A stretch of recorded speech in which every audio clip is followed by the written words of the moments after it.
Hola, bienvenidos nuevamente. En el video anterior hablábamos de los textos literarios. En esta ocasión vamos a hablar del texto narrativo, que es parte del texto literario. La narración no es propia del mundo de los textos literarios. ¿Alguna vez han notado que cuando narramos algo a alguien, tenemos que apegarnos a cierta estructura o distribución de los elementos para que nuestro interlocutor pueda entender la historia de la mejor manera posible?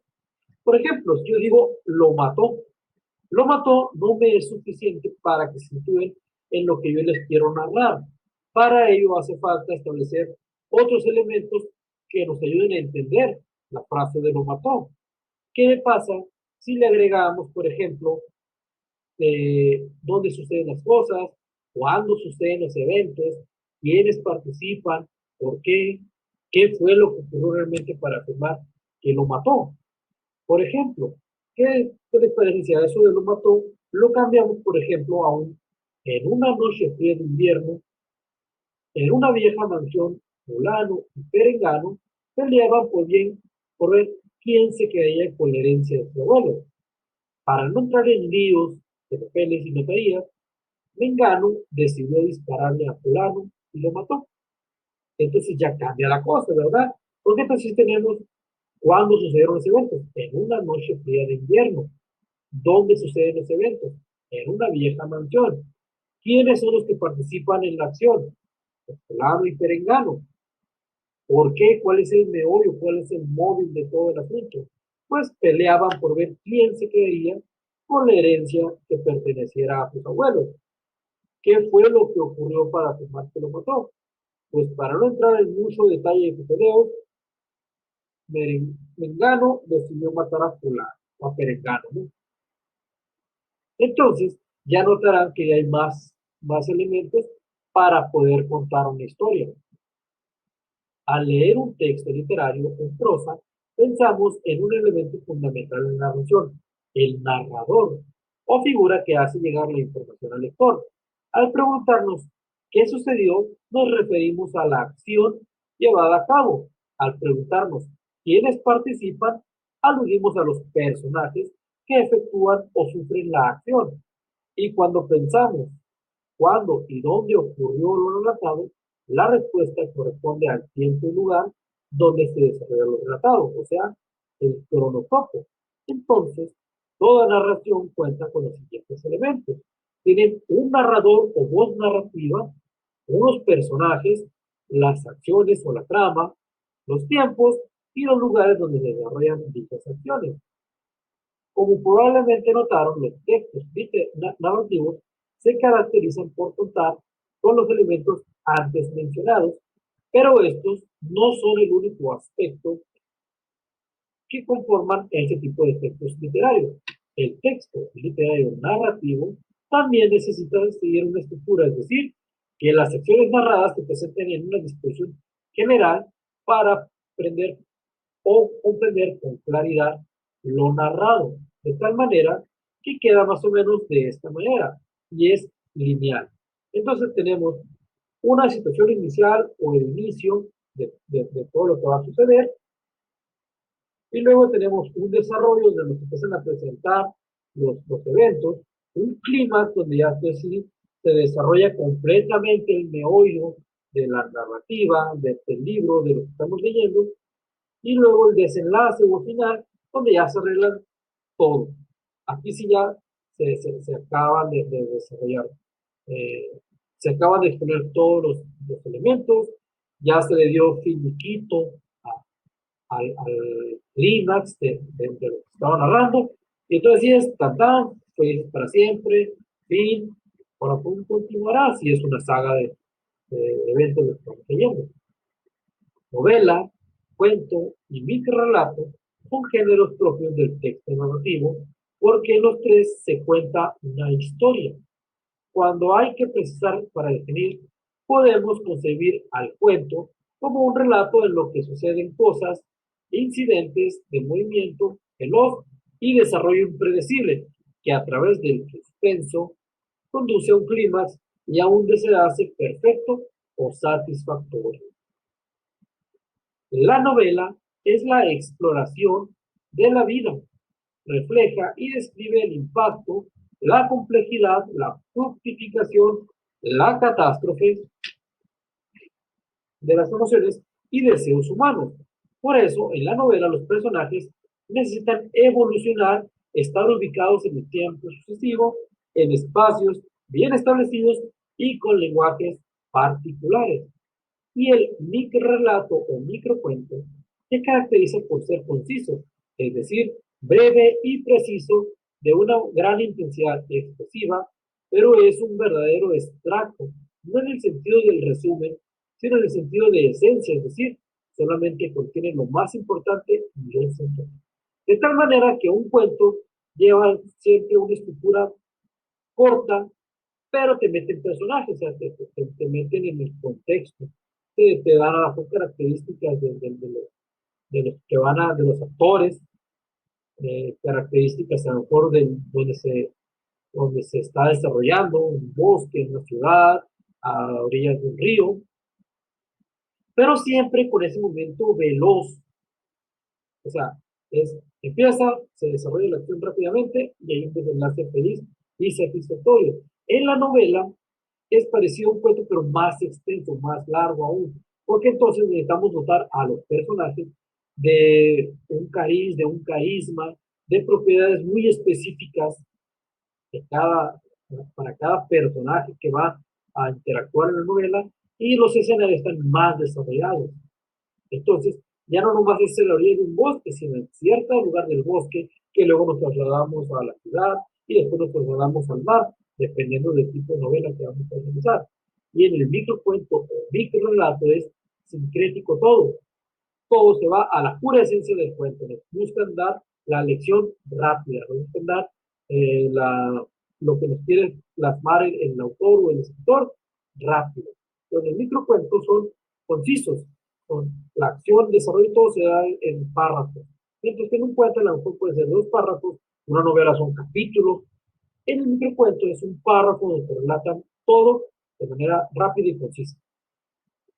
Y esa es la diferencia. Pues en el examen, esa es la diferencia entre microcuento, novela y cuento. Hasta este momento ya identifican un texto narrativo porque saben cuáles son sus elementos y cómo es su estructura. Ahora es tiempo de profundizar sobre los conceptos que ya hemos descubierto a lo largo de estos videos. Pues bien, ahora vamos a hablar de la figura del narrador. Recuerden las preguntas que planteamos sobre los elementos del texto narrativo. La primera se refería a quién narra la historia. Y como recordarán, esta entidad es conocida como narrador. La voz narrativa es aquella que nos hace llegar la información sobre algún suceso o dependiendo del punto de vista que asuma y de la cantidad de información a la que tiene acceso el narrador, se clasifica como narrador omnisciente, que es una voz que narra la historia desde fuera, es decir, no es un personaje. Se le compara a menudo con la figura de un dios, pues lo sabe y lo ve todo en las atmósferas. Tiene acceso a los sentimientos y pensamientos de los personajes y conoce cómo transcurrirá la trama. Este narrador se expresa en tercera persona. Esto le da credibilidad y lo habilita para explicar cualquier detalle de cómo, que como los lectores ignoremos. Entonces el narrador omnisciente todo lo conoce, todo lo sabe, o sea, él sí sabe cómo van a transcurrir cada uno de los eventos que van a suscitar durante la narración o la narrativa. Luego tenemos el narrador protagonista, que se expresa en primera persona. En este tipo de relatos, quien habla es el personaje principal de la historia. Diferenciamos a este tipo de narrador de un testigo porque este se coloca a sí mismo como el eje de la historia. La finalidad es contar a un lector hipotético algún evento transcurrido que atraviese la vida del personaje. El narrador protagonista no tiene acceso a mucha información, no sabe qué piensan los otros personajes, ni qué le espera en un futuro. Por la misma razón, es generalmente subjetivo. Ahorita me viene a la cabeza nuestro narrador omnisciente con la mayoría de los cuentos o relatos, por ejemplo, como, bueno, la mayoría de los libros Durante un tiempo estuvieron escritos en forma de narrador omnisciente. O sea, te contaban una historia. El narrador conocía todo lo que iba a suceder. Algo así como los cuentos de la mil y una noche, ¿no? Donde siempre el narrador conoce todo lo que está sucediendo. Y luego el narrador protagonista deben hacer ciertas novelas hoy en día, por ejemplo, Crepúsculo, las 50 sombras de Grey, todas esas cosas de narrador protagonista, porque es desde la perspectiva del protagonista o la protagonista que te va relatando lo que va sucediendo. Desconocen la mayor parte de la trama porque no la está viviendo, es como si fueran la estuvieran viendo desde el punto de vista de quien está viendo los hechos, pero como eje central. Se diferencia del narrador testigo porque el protagonista es el eje central de los eventos. A él le sucediendo todo lo demás. Pues él lo vive en carne propia cada una de las acciones o de las situaciones narradas dentro de la obra. Y luego tenemos el narrador testigo, que nos refiere a los acontecimientos de la historia que ha presenciado, como su nombre lo indica. Es frecuente que el narrador testigo sea un personaje menor o secundario en la trama principal y generalmente se expresa en tercera persona y nos refiere solo lo que ellos conocen o lo que ellos saben. Entonces, el narrador protagonista y el narrador testigo, la diferencia es que mientras que el protagonista es el eje central de la narración, el testigo es un personaje secundario que está viendo lo que el protagonista vive y lo está relatando. Algo así como lo que sucede en las obras de Sherlock Holmes, donde no es Sherlock Holmes el que relata los hechos, sino el doctor Watson, que es testigo de todo lo que van aconteciendo en la vida del famoso detective. Y luego, como su nombre le indica, el narrador en segunda persona se dirige a un tú y suele contar su propia historia. Puede hablar de forma explícita a alguien que mencione el personaje, como en el género epistolar, como escribimos cartas, o hablar a sí mismo como una especie de conciencia que por su determinación aluda al lector. Entonces, el de segunda persona generalmente se escribe en forma de cartas que vamos escribiéndole a otra persona. Ahí estamos hablando de un narrador. Un libro que ahorita me viene a la cabeza y curiosamente en la mañana lo estaba recordando es el de Las amistades peligrosas, que es un libro en el cual está basado ligeramente en una película california que se llama Juegos Sexuales. Que sale la muchacha que salía en Buffy, la que se vampiros, y otros personajes o jóvenes actores de la década de los 90 arriba. Ahí está acordando en la mañana que ese libro, que está escrito en forma de cartas, sería una muy buena ejemplo de lo que es el narrador en segunda persona. Luego tenemos otro elemento de la narrativa que es la trama. Como acabamos de ver, el narrador es quien relata, pero ¿qué es lo que va a narrar? Lo que narra es conocido como la trama, es la historia o el conjunto de acontecimientos que realizan los últimos personajes en un lugar y en un espacio definido. Y luego tenemos los personajes, que son las entidades que sufren la acción de la trama. Se les conoce como personajes. Estos son seres ficticios, es decir, fueron creados por el autor. Los personajes en un texto narrativo se clasifican de la siguiente manera. Primeramente, se clasifican por su grado de acción en el relato. Ahí.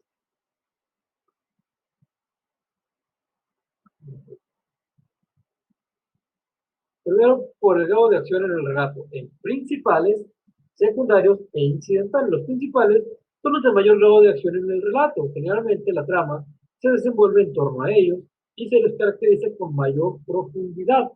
Los secundarios tienen un grado de acción moderado, apoyan la actuación del personaje principal, están menos caracterizados y su contribución al desarrollo de la historia es menor que la de los primeros. Estos son los protagonistas y estos son los de apoyo. Y luego tenemos los incidentales, que tienen un grado de acción muy bajo, habitualmente contribuyen a la ambientación de la historia, pero su participación en el desarrollo de los sucesos que lo componen no es relevante. O sea, tenemos el protagonista, los protagonistas y tenemos los que sirven como fondo. O sea, Mientras que este es el ladrón, este es el policía que busca al ladrón, estas son las personas que están ahí de manera incidental. O sea, son los temas transeúntes. Y también se les clasifica por la complejidad que tienen. Entonces tenemos personajes planos, que son los que se definen solamente por un rasgo de su carácter o que presentan un mismo comportamiento a lo largo del relato. Es decir, no cambian ni evolucionan. Se construyen alrededor de una sola cualidad o idea, ya sean que son negros, que son asiáticos, que son gordos, que son bajos, que son mujeres, que son hombres. Una sola característica los define.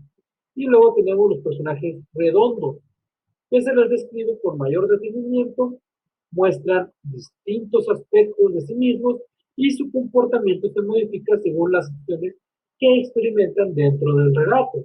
Son muy parecidos a las personas reales, ya que pueden variar su carácter y su forma de pensar. Luego, entonces, un personaje plano, estos los incidentales simplemente planos. Pueden que los secundarios sean planos también, porque no más están de apoyo, recuerden. Y pueden muchas veces que un protagonista sea plano, si lo que están relatándonos es un pequeño cuento. Pero generalmente los protagonistas y los secundarios van a ser redondos. ¿Por qué? Porque el protagonista va a evolucionar a lo largo de la narración y los secundarios probablemente acompañen a este protagonista en su evolución. Entonces, pero nunca vamos a ocuparnos por un personaje incidental que sea redondo, porque los incidentales son eso, planos, están una sola característica de un cine, que puede ser que sean altos, bajos, la característica que ustedes quieran mencionar, y están ahí como retaque, o sea, están como para rellenar, esos personajes de relleno. Presten atención en eso, probablemente miren el examen. La relación entre personajes y acción es muy estrecha, por lo que cada personaje se desarrolla dentro de un esquema o modelo actancial o actuario.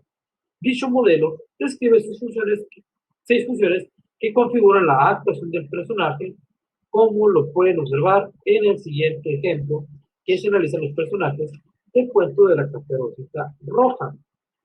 Una vez me si lo pueden ver, pues, un poquito, etc. Entonces tenemos a el sujeto, que es la Caperucita Roja, tenemos el destinador, que es la mamá, y el destinatario, que es la abuelita. Tenemos el objeto de la narración o del evento, que es llevarle la canasta con comida a la abuelita, que es la mamá a la abuelita. Tenemos un oponente, que es el lobo, y luego tenemos un ayudante de todos los eventos, que es el leñador. Quien no conozca el cuento de la Caperucita Roja, pues básicamente y desgraciadamente le falta infancia. En sí, pues ahí se identificarán o recordarán cada uno de los personajes o actores de esa obra. Ahora vamos a ver sobre lo que es el cronotopo, o sea, el lugar y el tiempo. El cronotopo es el concepto que corresponde a la pregunta dónde y cuándo se desarrollan los sucesos del texto narrativo. Estos conceptos se representan juntos porque son los elementos que configuran la atmósfera de todo lo relatado y sitúan al lector dentro de la historia. Por un lado, el lugar del texto narrativo alude al espacio en el que suceden los eventos narrados y con frecuencia las características del espacio contribuyen a la creación de un ambiente propicio a la anécdota. Dentro de los distintos tipos de espacio existen el físico y el psicológico. El espacio físico es el marco concreto donde se desenvuelven los personajes. Este puede tener un referente geográfico explícito, ser un país o ciudad, una calle, alguna casa, algún edificio que sí existen, podemos encontrar en el mundo real, e incluso un mundo inventado, como sucede con el género fantástico. O sea, no existe Hogwarts. Por más que lloren y que esperen su tarjeta, porque esperaron su tarjeta a los 11 años, nunca les va a llegar, no existe. Y luego tenemos el espacio psicológico, es el ambiente que se percibe en la obra, que acompaña a los personajes e intensifica las emociones de los protagonistas. Entonces, el espacio físico puede ser una casa, un departamento, una banca, una plaza, y el espacio psicológico es el espacio o el ambiente que se percibe en la obra. Es, es todo aquello que no lo podemos ver, pero que lo percibimos, que podemos sentirlo. En cuanto al tiempo en que se ubica y transcurren los textos narrativos, existen discusiones importantes. Por un lado, se clasifica el tiempo según la disposición de los hechos narrados y por otro, la percepción de su discurrir. Entonces, a ver, aquí ver si nuevamente se puede ver al completo.